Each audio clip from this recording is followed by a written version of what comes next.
নমস্কাৰ। আমাৰ প্ৰত্যেকৰে ঘৰত আমাৰ এটা অতি শুভ বস্তু থাকে যিটো হৈছে আমাৰ পূজা ঘৰ। আমাৰ পূজাৰ স্থাপনা বা আমাৰ আৰাধনা কৰাৰ ঠাইখিনি। এই আৰাধনা কৰাৰ ঠাইখিনি কেনেকুৱা হ'ব লাগে? আপোনাৰ পূজা ঘৰত আপুনি কেনে ধৰণৰ বস্তু ৰাখে? তাৰ ওপৰত আমাৰ ঘৰখনৰ বা আমাৰ প্ৰতিষ্ঠানটোৰ সুখ, শান্তি, সমৃদ্ধি নিৰ্ভৰ কৰে। কাৰণ সেয়া হ'ল এটা ঊৰ্জাৰ আকৰ্ষণৰ ঠাই। আমাৰ ঘৰখনত কিমান সুখ, শান্তি বিৰাজ কৰিব সেয়া আমাৰ সেই পূজা ঘৰখনত নিহিত হৈ থকা শক্তিটোৰ ওপৰতে নিৰ্ভৰ কৰে। আপোনাৰ পূজা ঘৰত আপুনি বাৰু গম নোপোৱাকৈ এনে কিছুমান কাম কৰি আছে নেকি বা এনে কিছুমান বস্তু ৰাখি আছে নেকি যাৰ পৰা আপোনাৰ ঘৰখনত অপায় অমংগল আহিব ধৰিছে বা আপুনি যিমান কৰ্ম কৰিছে তাৰ কেতিয়াবা তেনেকুৱা হয় আমি ইমান কষ্ট কৰোঁ কিন্তু আমি সুফল নাপাওঁ। আমাৰ উন্নতি নহয় বা আমি বহুত কষ্ট কৰিছোঁ কিন্তু তাৰ তুলনাত আমি যিমানখিনি কষ্ট কৰিছোঁ তাৰ তুলনাত আমি ধন উপাৰ্জন কৰিব পৰা নাই। এই সকলোখিনি কথা সেই পূজা ঘৰখনৰ লগত জড়িত হৈ থাকে নেকি? আমাৰ পূজা কৰা স্থানটোত বা আমাৰ আৰাধনা কৰা ঠাইডোখৰত কেনেধৰণৰ বস্তু আমি ৰাখিব লাগে আৰু কেনেকুৱা ধৰণৰ বস্তু ৰখাৰ পৰা আমি বিৰত থাকিব লাগে যাৰ পৰা আমাৰ ঘৰখনলৈ অপায় অমংগল অহাৰ সম্ভাৱনাটো খুব বেছি হৈ যায়। আজি এই সকলোখিনি বিষয়ত কথা পাতিম। তাৰ লগতে বিশেষকৈ আজি কেইটামান কথা ক'ম যে আপোনাৰ পূজা ঘৰত কেনেকুৱা ধৰণৰ বস্তু আপুনি কেতিয়াও ৰাখিব নালাগে। কাৰণ সেই বস্তুখিনি ৰখাৰ ফলত আপোনাৰ ঘৰখনত আপুনি গম নোপোৱাকৈ অপায় অমংগল আহি আছে, দৰিদ্ৰতা আহি আছে। গতিকে আজি সকলোখিনি সম্পৰ্কে কথা পাতিম আৰু এই বহুতো কথা ক'বলৈ আমাৰ মাজত আছে আপোনালোক সকলোৰে পৰিচিত জ্যোতিষ শাস্ত্ৰ বিশেষজ্ঞ ভৃগু কুমাৰ মিশ্ৰ শাস্ত্ৰী ডাঙৰীয়া। নমস্কাৰ, মোৰ নাম ৰেখা তালুকদাৰ। আজিৰ অনুষ্ঠানটিলে আপোনালোক সকলোকে স্বাগতম জনাইছো। আহক এই বিষয়ে কথা পাতো। ভৃগু, অনুষ্ঠানটিলে স্বাগতম। আজি খুবেই গুৰুত্বপূৰ্ণ এটা বিষয়। আমাৰ প্ৰত্যেকৰে ঘৰত হওক বা আমাৰ অফিচত হওক বা আমাৰ দোকান পোহাৰ যি আমাৰ কৰ্মথলী আমাৰ প্ৰত্যেকখন ঘৰতে এটা বিশেষ ঠাই থাকে আমাৰ পূজা ঘৰখন বা আমাৰ থাপনাখন।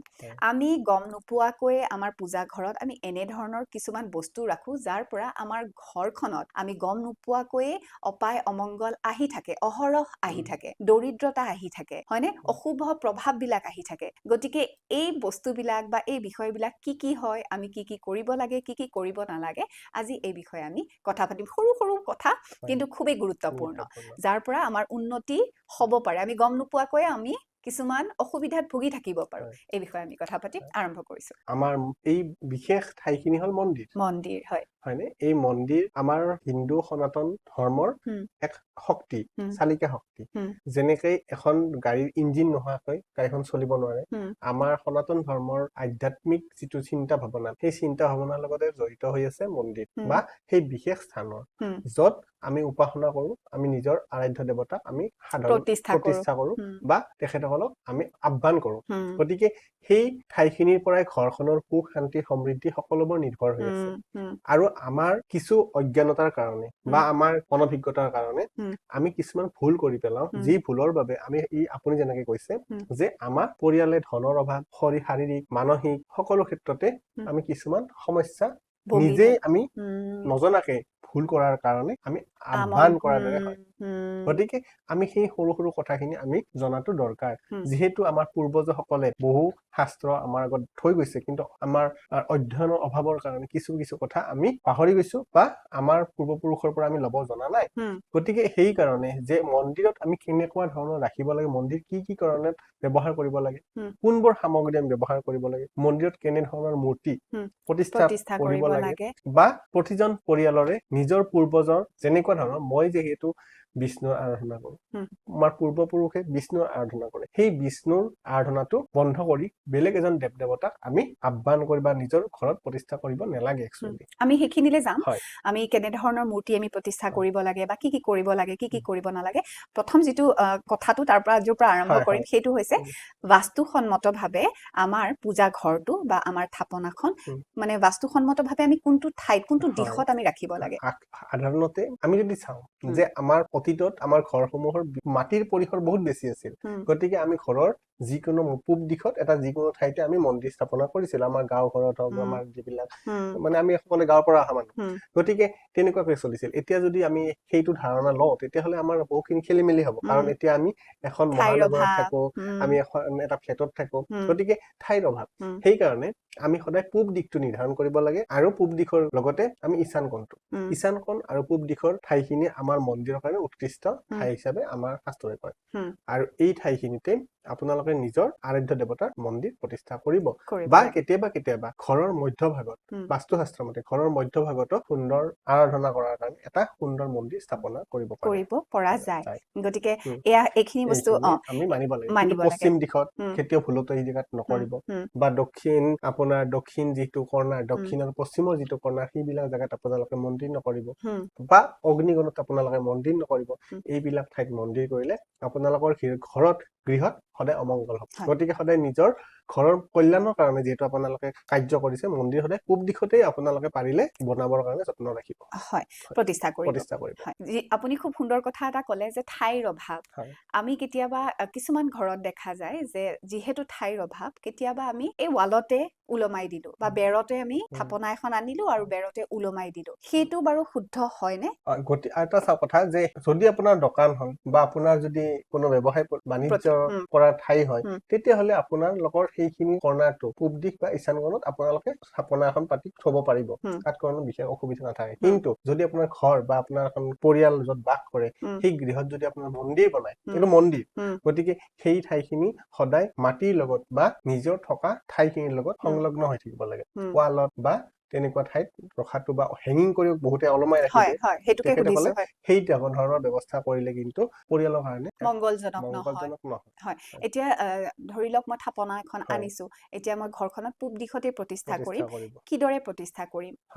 যেতিয়া আপুনি থাপনাখন আনিলে থাপনাখন অনাৰ লগতে আপুনি গুৰুত্ব দিব লাগিব যে থাপনাখন সদায় ভূমিৰ পৰা 6 ইঞ্চি ওপৰত থাকিব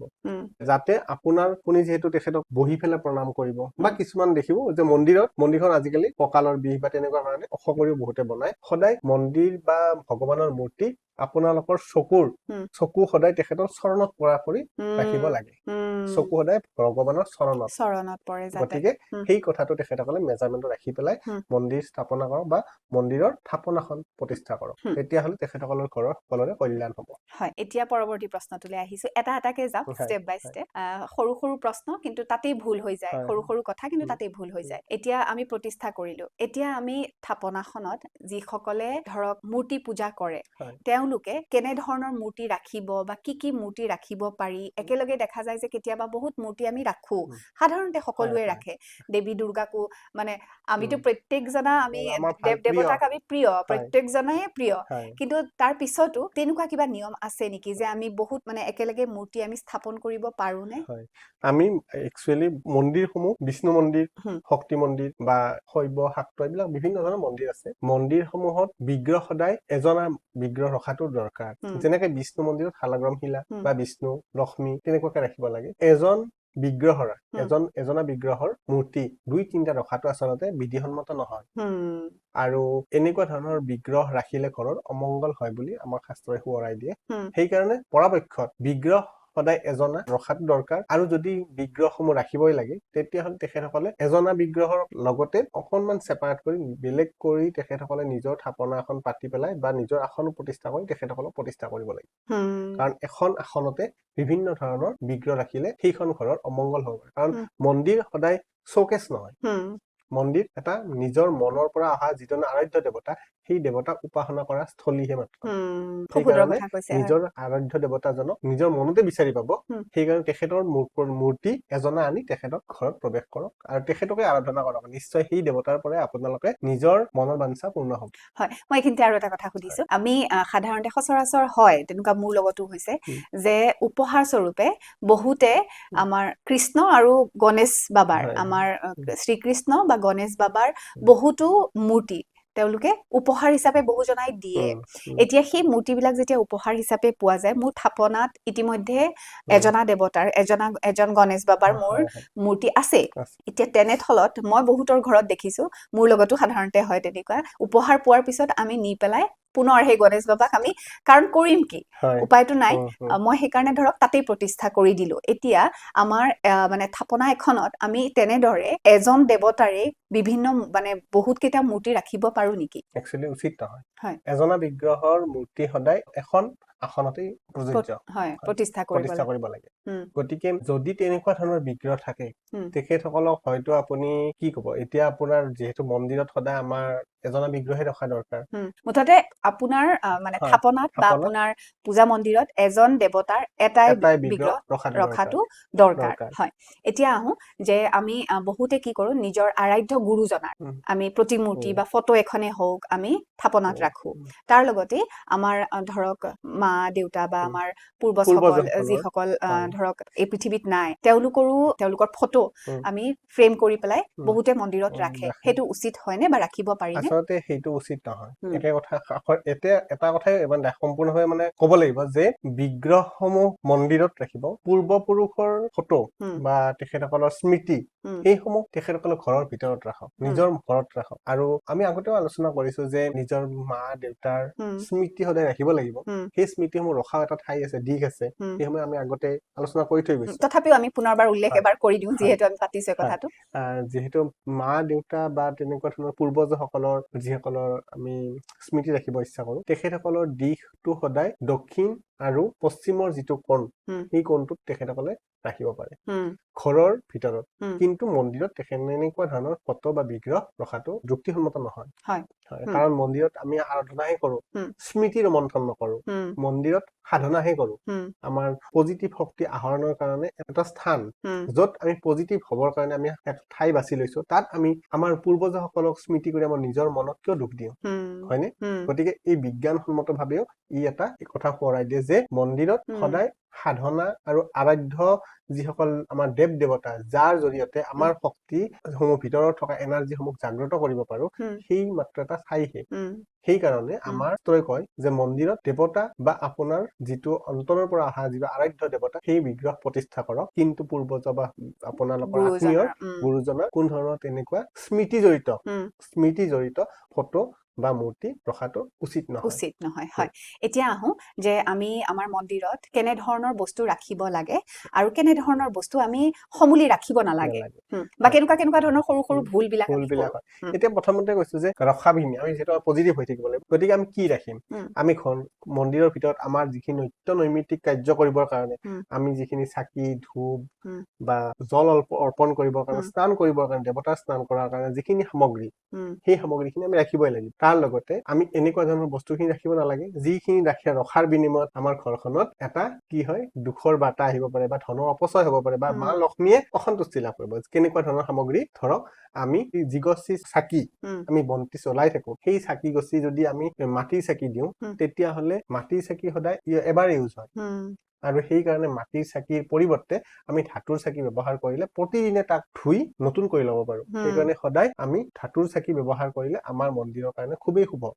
২ নম্বৰ কথা হ'ল যে আমি মন্দিৰৰ চাকিৰ কথা কৈছে যিহেতু মই আৰু এটা কথা সুধিছো আমি সেই ধাতুৰ যিটো চাকি আমি ব্যৱহাৰ কৰিম সেয়া সদায় ধুব লাগে নে সদায় পৰিষ্কাৰ কৰিব লাগিব সদায় ধুই তাক প্ৰতিদিনে ৰাতিপুৱা ধুই আমি তাক আকৌ নতুনকে জ্বলাব লাগিব এই ধৰণে আমি ব্যৱহাৰ কৰিব পাৰো আৰু এটা কথা যে চাকি গছি ধোৱাৰ সময়ত গংগা জল ব্যৱহাৰ কৰিব পাৰে যদি গংগা জলৰ অভাৱ হয় তেতিয়াহ'লে তুলসীৰ পানীৰে তাক ধুলে সদায় পৰিষ্কাৰ কৰিব পাৰিব হয় এতিয়া ২ নম্বৰ কথা বুলি কৈছিলে আপুনি হয় এতিয়া চাকি গছি তেনেকুৱাকে ৰাখিব লাগে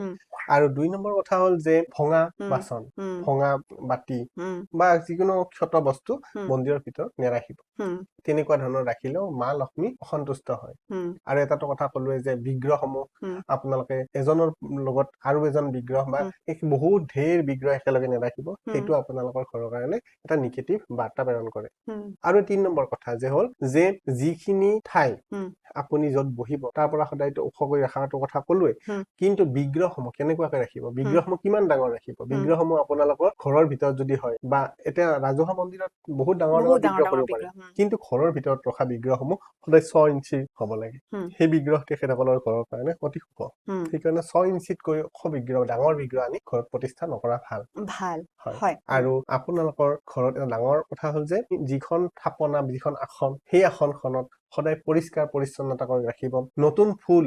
আমাৰ যে সদায় পূজা কৰো সেই ফুলখিনি সুন্দৰকৈ প্ৰতিদিনে দিব বাহি ফুল ব্যৱহাৰ নকৰিব ফুল ভগৱানৰ খুব প্ৰিয় সেইকাৰণে সদায় প্ৰতিদিনে ফুল ব্যৱহাৰ কৰক আৰু বাহি ফুল কেতিয়াও ব্যৱহাৰ কৰিব নালাগে বাহি ফুলৰ কথা কৈছে মোৰ এইখিনিতে কথা এটা মনলৈ আহিছে আমি সাধাৰণতে আমি দেখো যে বাহি ফুল যিদৰে ব্যৱহাৰ কৰিব নালাগে বাহি গাৰে তুলা ফুল দিব লাগে নে নালাগে এইটো বৰ ডাঙৰ কথা যে বাহিগাৰে ফুল কাৰণ মই বহুতক দেখো মৰ্ণিং ৱাক কৰিবলৈ ওলাই গৈছে ফুল তুলিছে বাহিগাৰে গৈছে ফুল তুলিছে সেয়া মানে যদি সুধু কিয় তুলিছে তেতিয়া ক'ব যে মই মন্দিৰৰ কাৰণে এতিয়া সেই বস্তুটো কৰিব পাৰি নে নোৱাৰি আচলতে মন্দিৰত পূজাৰ কাৰণে যিখিনি ফুল সেই ফুলখিনি আনি তেখেতসকলে নিজে পৰিষ্কাৰ হৈ পৰিচ্ছন্নকৈ গৈ পেলাই ফুলখিনি আনিব লাগে কাৰণ এটা পবিত্ৰ স্থানত সেই ফুলখিনি দিম সেইকাৰণে নিজৰ শৰীৰটো শুদ্ধ কৰি গৈহে আচলতে ফুল চিঙাটো উচিত এইটো নহয় যে মই বাহি গাই যোৱাৰ পৰা যেনেকে লেতেৰা পেতেৰাকে গৈ ফুল চিঙি আনিলো সেইটো আচলতে মন্দিৰৰ কাৰণে প্ৰযোজ্য নহয় সেইকাৰণে সদায় পবিত্ৰ হৈ পেলাই বস্তুখিনি আৰু সেইকাৰণে আমাৰ ঘৰবিলাক প্ৰত্যেকৰে ঘৰতে দুজোপা বা তিনিজোপা ফুলৰ গছ নিজে ৰোপণ কৰিব লাগে যাতে ভগৱানক দিবৰ কাৰণে আমি বেলেগৰ পৰা বিচাৰি আনিব নালাগে আচলতে ভগৱানৰ বস্তু সদায় ঘৰত থাকিব লাগে সেইকাৰণেতো আমি নিজে ঘৰৰ মানুহখিনিয়ে এজোপা যত্ন সহকাৰে ফুল ৰোপণ কৰো যাতে এই ফুল আৰু ভগৱানে কোৱা নাই এগালমান ফুল দিবলৈ আপোনাৰ ঘৰত ফুলা এপাহ ফুলেই ভগৱানৰ কাৰণে যথেষ্ট সেইকাৰণে ভগৱানে যিহেতু আমি নিজৰ ভাল পোৱা এজনক দিম গতিকে আমি নিজে ঘৰতে ৰোপণ কৰি দিয়া ফুলপাহৰ মূল্য ভগৱানেও আমাক সেনেকুৱা ধৰণৰ মৰমেৰে আমাকো আঁকোৱালি লয় হয় এইটো আচলতে খুব সুন্দৰ কথা আপুনি বাহি ফুলৰ লগতে জড়িত এইটো সাধাৰণতে আমি এই ভুলটো কৰো সচৰাচৰ সকলোৱে কৰো গম নোপোৱাকে আমি কৰি থাকো হয় আপুনি কৈ আছিলে যে আৰু আমি কি কাম কৰিব নালাগে হয় সেইটোলৈ গৈছো এতিয়া কথাটো হ'ল যে যিহেতু ধূপৰ কথা কলো চাকিৰ কথা কলো পুৰণি মাটিৰ চাকিটো এইবিলাক নিজে অলপ সচেতন হৈ পেলাই আমি শুধৰণি কৰিব পাৰো আৰু যেতিয়া আমি ভগৱানক স্নান কৰো সেই স্নান কৰাৰ পিছত আমি বহুতে স্নান কৰালে পৰাই উঠি তাত ফুলপাহ দিলে আচলতে সেইটো উচিত নহয় স্নান কৰোৱাৰ পিছত এখন গামোচাৰে ভগৱানক মুচিব লাগে চাফ কৰিব লাগে তাৰ পিছতে ভগৱানক ফোট চন্দন ফুল এইবিলাক অৰ্পণ কৰিব লাগে গতিকে সেই স্নান কৰাৰ পিছতে ভগৱানক নুমুচাকৈ কেতিয়া আসনত বহাব নালাগে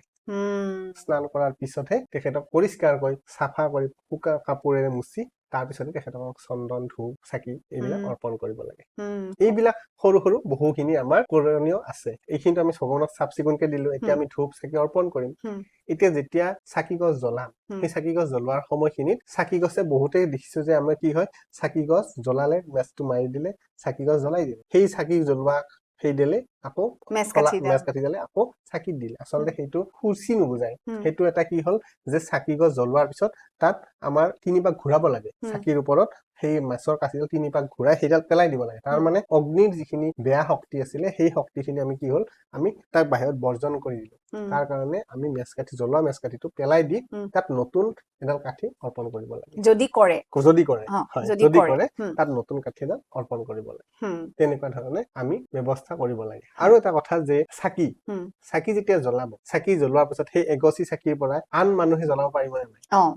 গতিকে সেই চাকি গছ জ্বলোৱাৰ পিছত তাত যদি আৰু বেলেগ এজন আন মানুহে নিজৰ মনোবাঞ্ছাৰ কাৰণে সেই বেলেগৰ চাকিৰ পৰা চাকি জ্বলায় সেইটো কিন্তু তেখেতসকলৰ মনোবাঞ্ছা পূৰণৰ ক্ষেত্ৰত বাধা আহিব মানে সাকসেস নহয় সমস্যাটো তাৰমানে কি হল যে তেখেতে বেলেগৰ জুই আনি ধাৰ কৰি পেলাইহে ভগৱানক অৰ্পণ কৰিলে সেইকাৰণে সদায় নিজৰ চাকি গছ চাকি হল আত্মাক বুজাইছে গতিকে চাকিয়ে যিহেতু আত্মাক বুজাইছে আত্মাক নিজৰ আত্মাটোক সদায় নিজে জ্বলিবলৈ দিয়ে সেইকাৰণে নিজে মেচ কাঠিটো জ্বলাই ভগৱানৰ ওচৰত চাকি অৰ্পণ কৰক ধূপ জ্বলোৱাৰ ক্ষেত্ৰতো নিয়ম আছে ধূপ কেইডাল জ্বলাব লাগে ধূপ সাধাৰণতে আমাৰ তিনিডাল ধূপে এযোৰ বুজাইছে গতিকে তিনিডাল ধূপ জ্বলালে আপোনালোকৰ গোটেই পৰিয়ালৰ কাৰণে মংগল হ'ব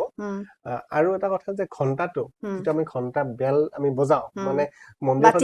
টিলিঙাটো বজাও আচলতে ঘণ্টাটো মানে টিলিঙা বজোৱাৰ সময়ত গংগা স্নান কৰাৰ সময়তো আপুনি বহু সময়তো বজাবই লাগিব যিহেতু দেৱ দেৱীসমূহ পূজা চলি থাকে এতিয়া আমাৰ দেখিছে মন্দিৰত ওপৰত টিলিঙা থাকে সেই মন্দিৰৰ টিলিঙাটো আপুনি সোমোৱাৰ সময়ত বজাব যেতিয়া ভগৱানক মন্দিৰত সোমাই গৈছে তেতিয়া জ্বলাব মানে ভগৱানক জগাই দিলে যে ভগৱান মই আহিছো মোৰ বহুখিনি সমস্যা আছে তোমাৰ ওচৰত মই নিজক তোমাৰ ওচৰত অৰ্পণ কৰিব আহিছো সেইকাৰণে ভগৱানৰ ওচৰত তিনিবাৰ সোমোৱাৰ সময়ত বজাব লাগে কিন্তু ওলাই ঘূৰি অহাৰ সময়ত সেই টিলিঙাৰে তেখেতসকলক বিদায় দিব নালাগে সেইটো এটা নিয়ম আছে বৰ ডাঙৰ কথা ক'লে হয় এনেকুৱা ধৰণে ঘৰৰ সুন্দৰ মানে এটা শক্তি আমি পুঞ্জীভূত কৰি ৰাখিব পাৰো আৰু এই সৰু সৰু কথাবিলাক আৰু বহু কথা আছে এতিয়া বহু মানুহে দেখিছো যে থাপনাখনৰ কিনাৰতে কিছুমানৰ টাবত ফুল ৰুৱে কিছুমানে কাইটিয়া গছ ৰাখে আচলতে ফুলৰ পুলি ফুল গছ ভগৱানৰ প্ৰিয় কিন্তু আপোনাৰ কাইটিয়া গছ তেনেকুৱা ধৰণৰ বস্তু বা তেনেকুৱা ধৰণৰ যিকোনো বৃক্ষই হওক বা গছৰ পুলিয়ে হওক নেৰাখিব ইয়ে তাৰমানে ভগৱানৰ এনাৰ্জিটো নষ্ট কৰে শক্তিটো নষ্ট কৰি দিয়ে সেইটো মন কৰিব আৰু বিশেষভাৱে আমি পাইছো যে মন্দিৰৰ ভিতৰত থাপনাসমূহ কেনেকুৱা হ'ব মন্দিৰৰ ভিতৰত থাপনাসমূহ উচ্চতাটো বেছি হ'ব নালাগে আৰু মুধচৰ ফালে খুঁটি বা তেনেকুৱা ধৰণৰ নিদিলেও মন্দিৰসমূহৰ ভিতৰত থকা থাপনাখনে তেখেতসকলৰ ঘৰত এক শক্তি প্ৰদান কৰে আচলতে যিটো মুধচ দিয়ে সেই মুধচ মন্দিৰৰ ভিতৰত বিশেষকৈ প্ৰয়োজন নাই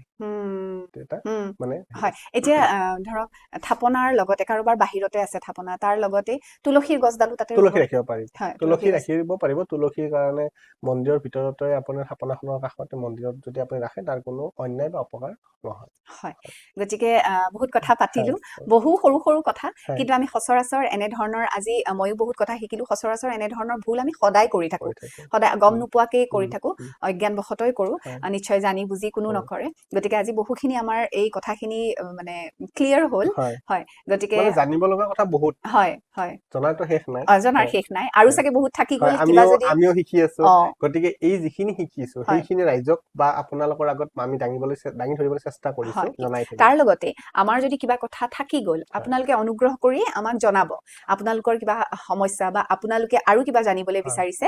জনাব আমাক তেতিয়া আমি কমেন্ট কৰিব তেতিয়া আমি নিশ্চয় সেই বিষয়সমূহতো পুনৰ আমি কথা পাতিব পাৰিম কাৰণ কথা পাতি থাকিলে বিভিন্ন কথা কেতিয়াবা থাকি যায় ৰৈ যায় গতিকে তেনেকুৱা ধৰণৰ প্ৰশ্ন যদি আপোনাৰ কিবা আছে সুধিব যদি বিচাৰিছে জনাব আৰু লগতে ভৃগুৰ সৈতে যদি যোগাযোগ কৰিবলৈ বিচাৰিছে নম্বৰটো আপোনালোকৰ স্ক্ৰীনত ইতিমধ্যে ৰিফ্লেক্ট হৈ আছে সেই নম্বৰতে যোগাযোগ কৰিব পাৰে তাৰ লগতে যদি অনুষ্ঠানটি চাই ভাল লাগিছে কমেন্ট কৰিব শ্বেয়াৰ কৰি দিব আৰু যদি এতিয়ালৈকে চেনেলটো সাবস্ক্ৰাইব কৰা নাই অনুগ্ৰহ কৰি এনে ধৰণৰ বিভিন্ন অনুষ্ঠান চাবলৈ আমাৰ চেনেলটো আজিয়েই সাবস্ক্ৰাইব কৰিব ভৃগু বহুত ধন্যবাদ আজি সুন্দৰ বিষয় এটাৰ বিষয়ে কথা পাতিলো বহুত ভাল লাগিলে আৰু বিশেষকৈ কেইটামান কথা সদায় ভুল কৰি থাকো আজিৰ পৰা আৰু সেই ভুল নহয় দুনাই নহয় গতিকে নিশ্চয় আমাৰ দৰ্শকসকলৰো নহয় যিসকলে কৰি আছে আৰু যিসকলে কৰা নাই অতি সুন্দৰ তেওঁলোকৰ গতিকে ভাল লাগিলে আমি পুনৰ এনে ধৰণৰ বিষয় লৈ আহিম আকৌ লগ পাম আজিলৈ আমি দুয়োগৰাকীয়ে বিদায় লম ধন্যবাদ হয় গতিকে আজিলৈ আমি দুয়োগৰাকী এইখিনিতে বিদায় লৈছো সকলোৱে ভালে কুশলে থাকিব ধন্যবাদ